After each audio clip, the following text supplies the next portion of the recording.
Last 1 மந்த்தாக நடந்த ஒரு சில விஷயங்கள் உங்ககிட்ட நான் ஷேர் பண்ணணும்னு ஆசைப்படுறேன். இந்த 200 யூனிட் மின்சாரம், கட்டணமில்லா மின்சாரம் அறிவித்தோம். அதில் ஆல்ரெடி இருந்த 100 யூனிட் திமுக கொடுத்தது கிடையாது. மேடம் ஜெயலலிதா மேடம் இருந்தப்போ செஞ்சுட்டு போனது. ஸ்டாலின் சார் பதவி போன அந்த கடுப்பில் அறிக்கையா விட்டு தள்ளிக்கிட்டு இருக்கிறாரு. என்ன பண்ணீங்க உங்களுடைய ஆட்சியில்?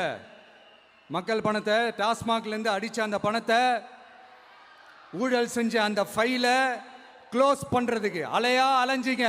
ஆனால் இந்த விஜய் மக்களுக்கு தொந்தரவாக இருக்கிற அதே டாஸ்மாக க்ளோஸ் பண்ணா.